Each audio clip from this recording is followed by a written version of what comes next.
September, Mike Mayock said, this is a playoff team, we expect it.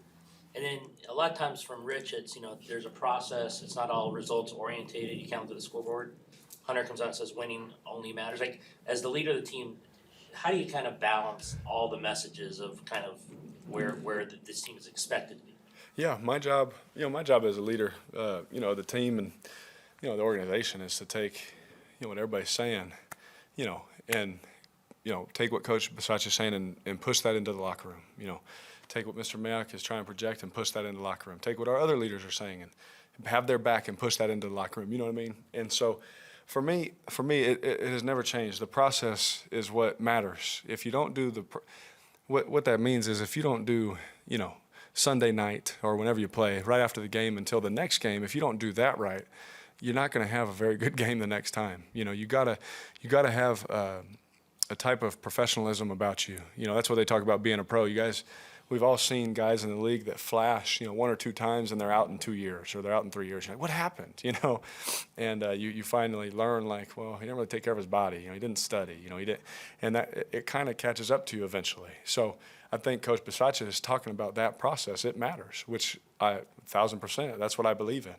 And then I also believe that, the urgency to win, I feel that, and I feel that on everybody's heart. I've always felt that. That's all I've cared about, is wanting to win and win it for this team. And so I feel that urgency from Mr. Mayock and what he's saying, what Hunter's saying, that winning is all that matters, because at the end of the day, it really is. You have to produce. That's what gives you a job in this league. But winning is what takes your team to the next level, and that's what we're all here to do. Derek, how do you describe urgency in a football game? I mean, when you look at the stats, the first quarters have been problematic for you guys. Yep. It just is. But when people say come out more urgent, more aggressive, what does that mean to you? And where's the line between that and what the defense is giving you and all that type of stuff? Yeah, absolutely. Like, perfect example, coming out with urgency to me is if we come out and start fast like we did in Dallas and we execute, we were urgent. You see what I'm saying? If we come out and have a mental or a bust and it doesn't work out and we're off the field, oh, they weren't urgent today. No, you have to check yourself and make sure you're coming in with the right mindset. Josh, I think, talked about it a little bit, coming in with a little type of swag to you, with a little kind of confidence to you. And him and I talk about that a lot, and we believe, there was times where, in years past, we're like, dude, where is that at, and we'd talk about it like, well, we got to bring it, and then there's other times where we see it now where more guys are having it. Well, we got to consistently do it together, because not one guy is going to be able to go out. He can't rush for 100 if I don't get him in the right run. He's not going to rush for any kind of yards if I go into bad looks all day and we don't block it. Same for me. I'm not going to throw it if certain things. It's a team game, and so often because of social media and us standing up here and we see our faces, as we make it individualized. Man, this is a team thing. We have to come out together with a collective mindset that this is how we're going to come out. And it's one thing to have the mindset. It's another thing to go do it against a good team. And that's what we have this week. And you feel like the urgency is tied into the execution, whether the play worked or not. That's kind of what you're sort of implying. Because do you sense that there's not urgency when you guys start games? Or I have felt like there was only one time, and I may have said it after a game, where I didn't feel like the same energy was there. But for the most part, our coaches do a fantastic job of getting us ready to play, and that's their job, is to motivate us, give us a plan that we feel great about and love and all that kind of stuff, and go into it and fire. How do you fight that? I can't be out there, like we talk about taking care of the football. There was I talked about after the game, the play to Deshaun, right? He's running a deep cross. I can't see the nickel. I see the too high shell, but is he the hook player? Is he the flat player? I can't see him. Well, I'm going to throw it to Josh. I'm going to make sure I get this first down, and I'll tell Deshaun, yeah, my bad, man.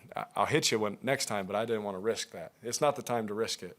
End of the game, Zay Jones, I have to throw that ball. You know what I'm saying? We have to do that. So when you talk about, you can use urgency in that or whatever.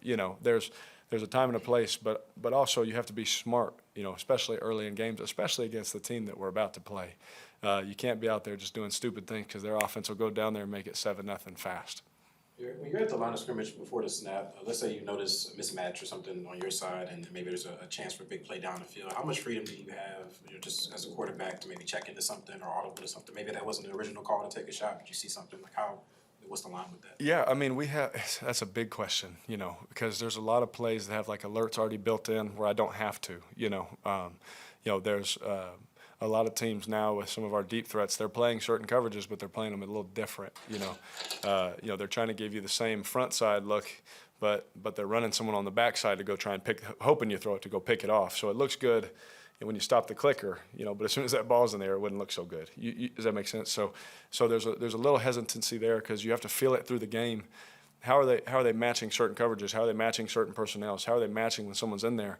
There's so much that goes into that. So many teams. You can play quarters a lot of different ways. If you do it the old simple basic way, yeah, there's a lot of throws that you'd like to hit, but some teams play it a little bit different when they see a certain receiver in the game, or a certain formation, or a certain play. And so, as coaches and as players, we have to feel that through the game. But I always have freedom to try and get us completions and try and move the ball. I'm never, going out there and just going outside the yard that I have. Now, everyone has a yard. Mine is really big, but everyone has a yard. And I don't want to get out of that because then I'm going outside of what my coaches want. And so I'm trying to do everything my coaches want within that. But absolutely have freedom to see stuff and try to take shots and a lot of insight on plays. Ole lets me put plays in and he calls them in the games, and it's awesome. So I have some freedom in that, which is cool. That Ole is amazing at letting me do because I see it the same way. And if he doesn't see it that way, he's like, yeah, that's not going in. And it's that simple. John Madden used to bemoan teams on 3rd and 7 throwing it 5 yards or 3rd and 5 throwing it 3. Yep. This is a team sport, but you don't write the game plan. And when there's 3rd and 5s and the only checks on your list is to go behind the line of scrimmage, at what point does this team need to change its play calling on 3rd down? Yeah, I think, we, after every game, we take a look at, is this the look we want? Is that the look we wanted? Did you check to the right thing? Did we execute that as an offense? Did we execute every assignment? And then if you go through that and you're like, yeah, we'll either take it out or we'll be like, guys, this is a good play. We just got to execute it better. We got to do this, or Derek, you have to do this, or so-and-so, you got to do this. And I have every time just trying to run this offense at the highest ability as my coaches want, and I try and do it my best and get to the things that they want to see done and all this kind of stuff. But I think I believe that we have a very good offense. I think situationally we have been terrible, and in a good way, like 3rd downs have been not our best. Inconsistent is probably a better word, right? Red zone, we have to be better. So we, Ole and the staff and all of us, we're looking at it like, okay, this is what happened. This is how we can be better. This is how we can make this play better, right? Because there's opportunities there and things like that. So how do we make that play? How do we make it a little bit better? How do we make the pocket better so we can get this? Or how do we make this route better so we can get it out faster? All of those things. We're looking at all that because we're not in the business of pointing fingers. Coach Bisaccia said it today, as soon as you point a finger, you got 3 pointing back. And so we're in the business of problem solving. We can all create a lot of problems. I can sit up here and say a lot of things and give you guys a lot of tweets, and it'd probably break the internet, But I'm in the business of solving problems. My job is to solve problems and do my best, and so that's what we're doing. Derek, how the Chiefs' defense is kind of done a turnaround this year throughout the season, gotten better. Yeah.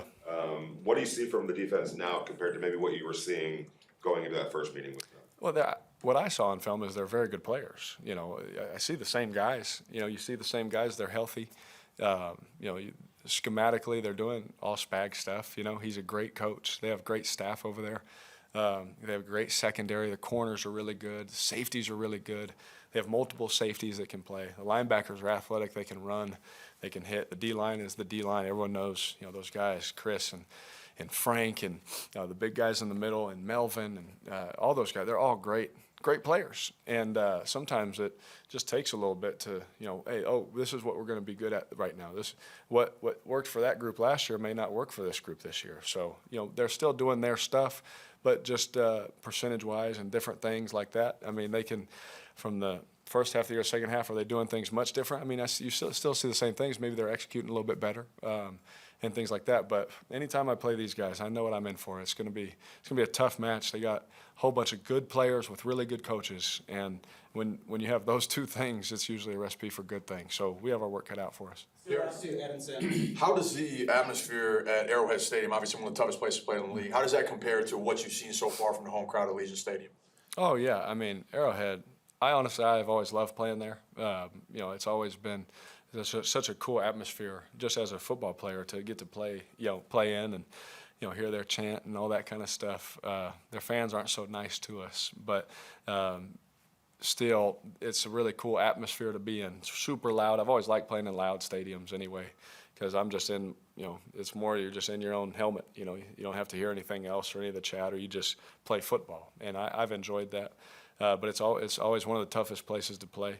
Our stadium is, you know, they're learning, you know, when to be loud and when not to be loud, obviously. But I think it's a great atmosphere. You know, it's super energetic. Our fans are, you know, super enthusiastic and all those kind of things.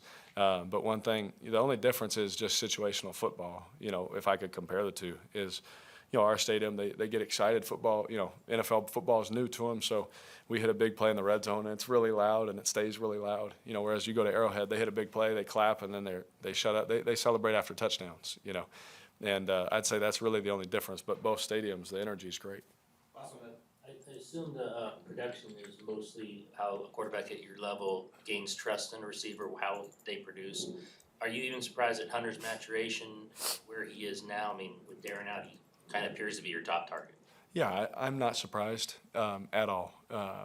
We have spent, I think Hunter and I have spent more time together, you know, than any receiver I've ever had, you know, on the field, off the field, FaceTiming him, like literally yesterday, just putting up my phone and saying, hey, we got these plays in, and watching the cut up with him, you know, while he's at his house, we're watching it, I'm at my house watching it and showing him what I see and all this kind of stuff. So just the level of communication that we have is very high level. And so to see him, it's one for me to go to him or to a receiver and be like, hey, I need you to do it just like this.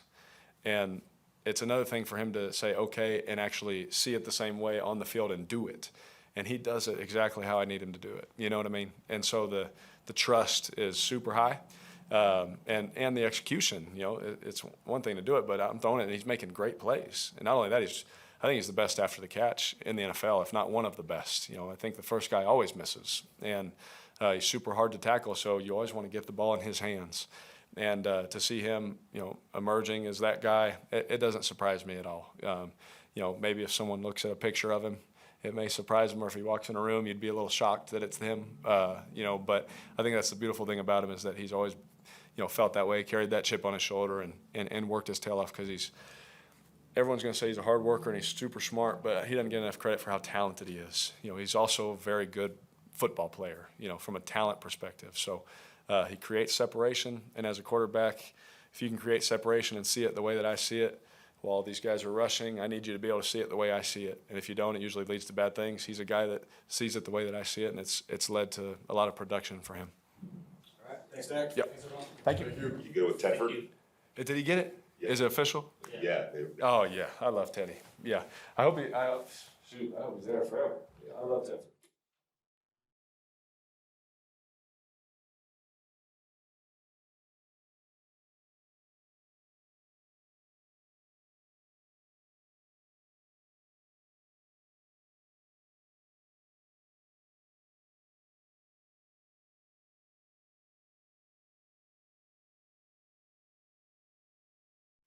Pretty pleased. Good afternoon. I'll kind of hit where we're at injury-wise for you, so we can move on to the questions. Trayvon Mullen and Gillespie ran around in practice today, pretty good, so we'll be able to make a better decision towards the end of the week. But Trayvon going into his second week, I thought he ran around really well today. Waller still is day-to-day, and we'll see how Perryman does a little bit more towards the end. While, but did he come in for a workout and kind of look pretty good and that type of thing, and somebody that understands the system, I guess, a little bit? Yeah, no, he understands the special team system for sure, and he did play last year. And so I've been staying in touch with him, as well as other guys that we keep our eyes on as you go through these situations, and we felt the need for him to come in. He's on practice squad right now. We'll see what kind of shape he's in and what he can do for us, especially special teams wise. You know, losing Nick Kwiatkowski is a big deal for us in special teams, and then Denzel Perryman being down. You know, Will is a Mike linebacker by trade, so it gives us a guy that can learn the system that way. But I know he can play on special teams for us, and he ran around pretty good out there today. You said Monday that you thought Divine Deablo did a good job in his first time getting a lot of snaps on defense, but just I'm sure you've worked with him a ton this year on special teams. What's it been like getting to know him, and how has he kind of progressed through his rookie season? Yeah, I mean, he's played all 4 phases for us all year, and he's been getting more and more snaps in practice at the will linebacker position as well as the auto some, and he's real smart, real quiet. He's kind of a do my job kind of guy. So we're glad we got him, and we're looking forward to him playing well. It's really wasn't a surprise to coaches, or wasn't a surprise to his teammates that he played well in the game on defense. So I think we're expecting the same. Rich, I'm not asking you in any way to give away secrets, but when you looked at the film on the offense, was there things that you were able to identify, okay, that's something we gotta fix going to Kansas City, some things that you maybe were at least encouraged about, that's something that's fixable? Certainly, we'd like to think there's majority of the things that we don't execute well, we'd like to think that they're fixable. Some are personnel concerns, some are scheme conversations, that some things we could do better. Some are situational calls that we may have made in all 3 phases. Don't forget, we did give up the fake punt to Kansas City the last time, and where we were in the red zone and what we were playing on safe and some of those things. So again, I'd like to think that everything is dissected, either when you win and when you lose, and you'd like to think you can find either a solution to the play or a solution to the coach, as you go through the tape. Rich, do the injuries that you have at linebacker being a little thin there right now? I know you're waiting on some guys later in the week to see if they can go, but does that kind of change how you approach your game plan when it comes to? Yeah, I think that'll be a great conversation for Gus tomorrow, a question for Gus. But in my conversations with Gus, again, we're going to do some things to the personnel that we have in order to put the best group on the field to give us an opportunity to play well on defense as well as the other 2 phases. But I'm confident that Gus and his group will come up with a good idea and a good plan to use the people that we have. Coach, it might be difficult for you to say just with the amount of time that you spent around him. Just for the outsider looking in, do you believe that Hunter Renfrow has had an underrated season, would you say? Again, the ratings and the PowerPoints and those things are really done outside of our building. It's very easy to see the importance of Hunter Renfrow, not only to our offense but to our team. He's a mingler. He's a locker room guy. He's really matured as far as a leader in his own way, and it's easy to identify him on the field because the ball seems to find him all the time, and usually the ball finds good players. So I underrated. I don't know. I think he's really a special player. Rich, how much of a point of emphasis is it going to be to get off to a quick start offensively? Yeah, Paul, great question. I think when you look at the success we had in Denver and Philly and Dallas, we got off to quick starts. And really, the Cincinnati game, defense gave us the ball on the 9-yard line, and we come out of there with a field goal. So I think in the games that have either gone down to the wire for us, or certainly the ones that we've had a chance to win at the end, we've started fast. So we've addressed that with the players. We've addressed that with each other. We're always trying to do that. We're trying to finish faster if we can. So again, we do things in practice at times. We do things in some of our preparations and pregame to get us a mindset. We'd love to get off the field in the first set on defense, and we'd love to score with our first set on offense. I think when you listen to coach speak, we'd all like to do that, right? That's how we'd like to enter every game. When it goes in your favor that way, you feel like you can keep rolling. When it doesn't, well, we've been 14 down and come back and won a game as well this year. So either way, we have to keep going. But we'd certainly love to start fast. Rich, you guys are 9-4 on the road since coming to Las Vegas compared to 5-10 at home. Is there anything to that, or is it coincidence, or what goes into that? Yeah, I don't know. I don't know if I knew the answer to that. I told him today, obviously, we like playing away. And, it's not really a good thing because we'd love to be able to defend our house and make that a place people don't want to come play.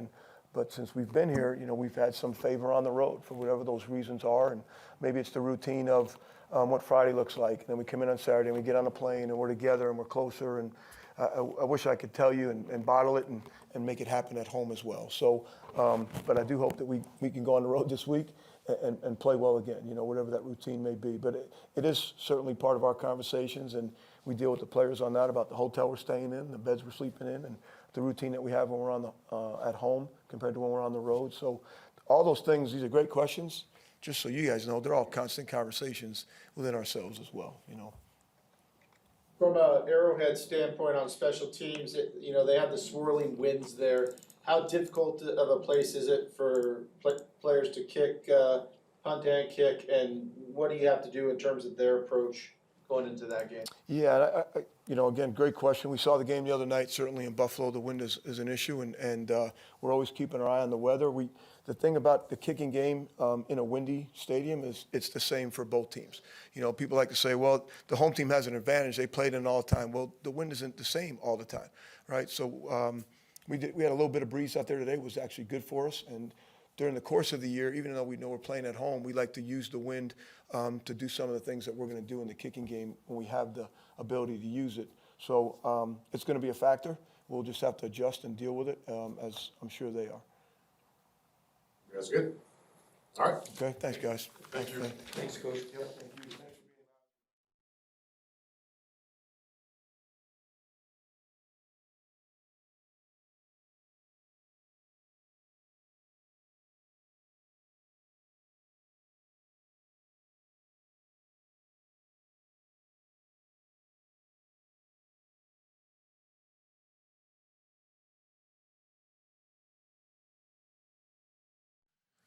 Divine, getting more and more time recently. How much more comfortable do you feel here at this point compared to maybe early on in the season?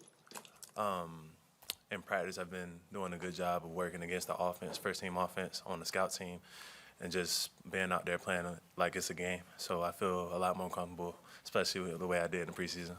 Things slow down a little bit. I mean, you got a lot of run on Sunday. Do you feel that? Do you sense that?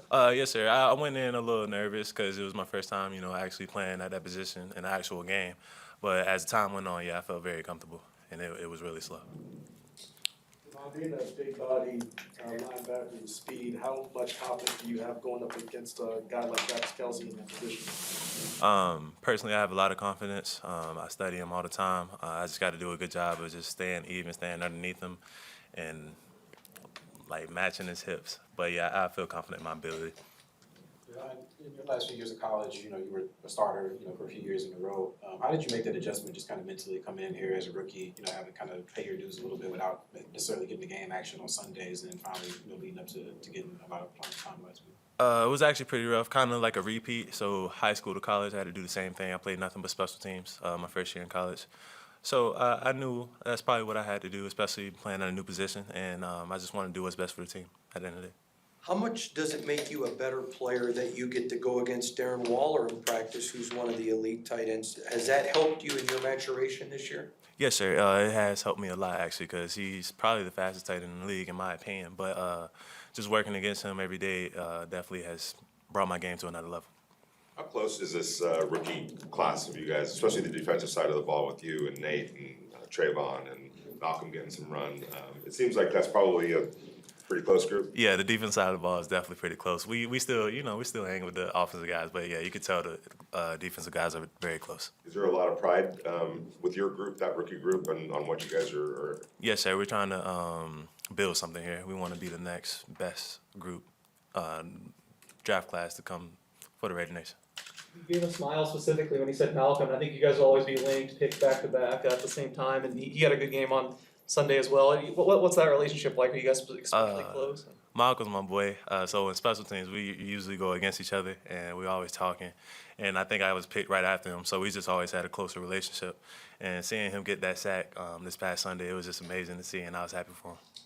Coach Bisaccia gave you high marks, said you played well on Sunday in a bigger role, and it was no surprise to him. But what about you after watching the film? What do you think of your performance? Where do you think you were good? Where did you get better? I thought I did pretty well overall. I can still do a better job of getting off blocks faster and just being more aggressive when I tackle. Divine, is there a way to put into words just how much faster game speed is than practice speed when you're out there and it's real? I'll be honest, the offense here, so like I said earlier, I work with the scout team a lot. So the offense here do a good job of going at game speed. So it wasn't that much different. Actually, it felt a lot slower during the game. One of the guys that covered you at Virginia Tech told me that you played with a high motor, and I'm curious, a lot of guys struggle with that adjustment to speed when they get into the NFL. Was it easier for you because of that? Yes and no. You got to work at it. My first preseason game was horrible. I played slow, I looked slow, and I looked like I didn't belong. And go to past Sunday, it was like a completely different dude out there. So it's just something you have to work at every day. What'd you chalk that up to? The struggles in the first preseason game. What do you think went wrong? Mainly, I had 1 week of practice at a new position. First week of pads, first week of hitting linemen, so I didn't have a lot of time to prepare. But I made up for it. How did you avoid getting maybe mentally discouraged after that? Just in your mind of saying, when you watch the film, you're like, oh man, that's not me. How did you kind of stay mentally up after that? My coaches did a good job of talking to me, keeping my head up, just giving me tips that I could use for next time, and as well as the vets. So KJ Wright, DP, Corey, they all do a good job of talking to me, and I appreciate them for that. When you had your injury, obviously some of that is like chalked up to going through rehab and the process of coming back onto the field. But in that time, how helpful was that time to you to kind of learn while you were, looking back on the team while they were playing? Well, I'm a big mental guy, so it was very helpful to observe the other linebackers, see what they do, see how they play, different formations, different concepts. So very helpful, I would say. This is similar to what Tashawn asked you earlier, so sorry about that. But when you're preparing every week, like, all right, this is the week I'm gonna play this week, and it doesn't happen. The next week you're like, oh, get ready, I'm gonna play, and then it doesn't happen. Like, how do you every week prepare like this might be the week that they call on me to come in and play defense? In college, my first game, I got thrown in at safety, and I just always come in with the mentality of next man up. Even when I don't play, I'm okay with it. As long as I'm prepared, I'm satisfied. I just don't want to let my teammates down if I do go out there. Because, 3 linebackers went down this past game. They needed me, so I just wanted to be there for them. You guys all set? Thank you, guys. Thank you.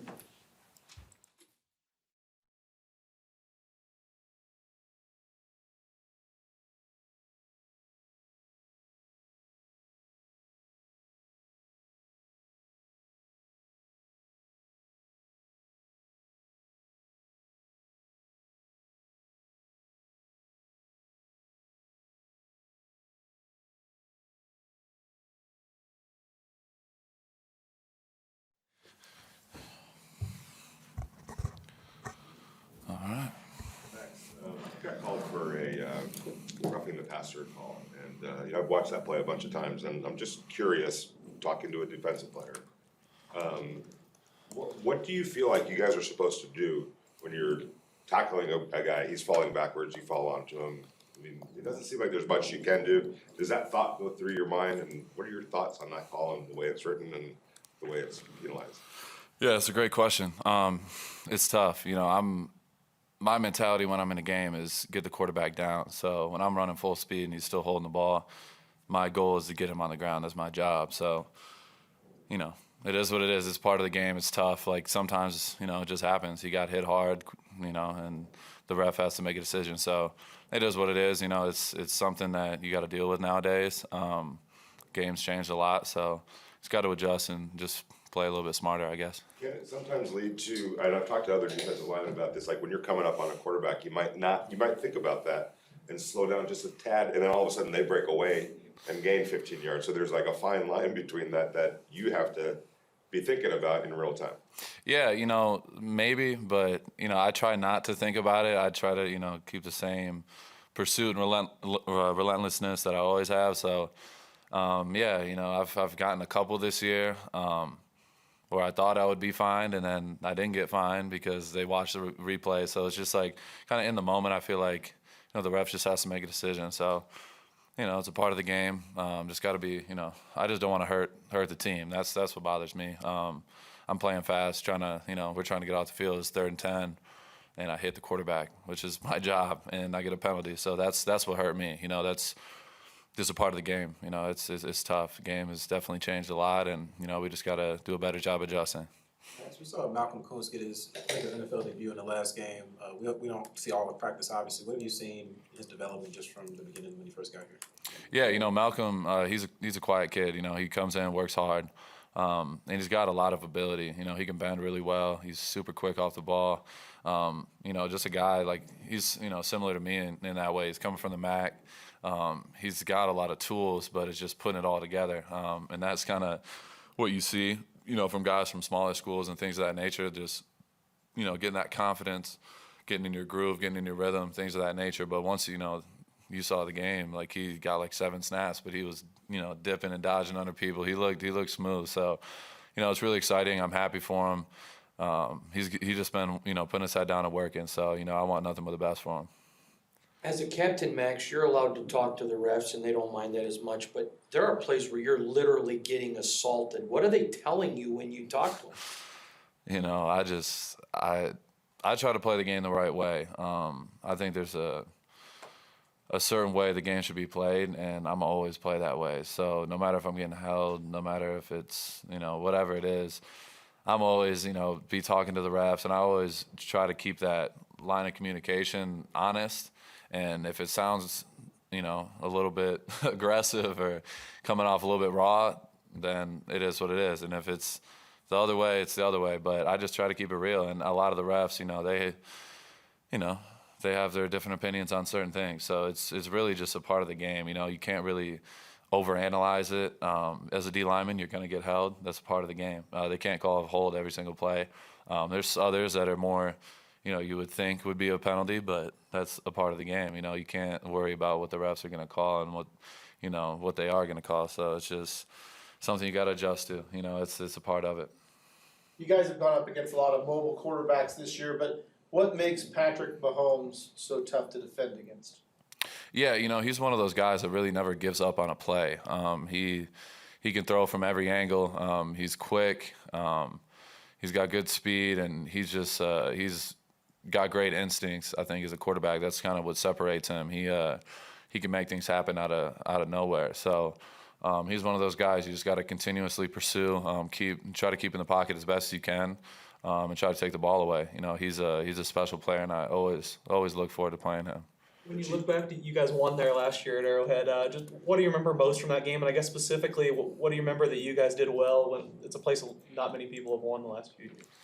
Yeah, the win was it was awesome. It was a special feeling in that locker room. Because the Chiefs are one of those teams that we got to beat to get to where we want to be. So every time we play them, we know there's a little bit of extra, I feel like extra meaning. There's bragging rights on the line. There's divisional, divisional bragging rights, divisional standings, all that stuff. That all comes into play when we're playing them. And right now we're right in the mix. No matter how people feel, no matter what people say, we're still in the mix. So we just gotta, show up with the right mind state and go out there and play good football. Just taking it one play at a time. The Chiefs do a lot of misdirections, type stuff, and trying to make you think that it's over here, but it's really over there. From your position and just defensively in general, how much discipline does it take to kind of sort through all of that to not fall for it? Yeah, they have a lot of eye candy in their offense. They want you looking one way so they can come back with something, and just like you said, reverses, RPOs, all that stuff. They do a great job. Coach, Andy Reid, he's one of the best in the game. So he's always trying to mess up your rules, but Coach Marinelli preaches it all the time. It's about our keys, keeping your eyes where they're supposed to be, not looking in the backfield and things of that nature. Usually the O-lineman is going to tell you what they're doing on the play. So just playing fast, reading your keys, and getting off the ball, all those things come into play. So we just got to do our job one at a time. Max, you guys since coming to Vegas are 5-10 at home and then 9-4 on the road. On the road again this weekend. Is that something you guys talk about, or is there any rhyme or reason for it, or just kind of a coincidence or a happenstance type of thing? That's a great question. I wish I knew. It's just it's frustrating. You want to win at home. You got the fans here. We're new to the city. Obviously, we want to win at home. I know I do. I know everybody else does. It's just being consistent, on all levels. We got to play better complementary football at home.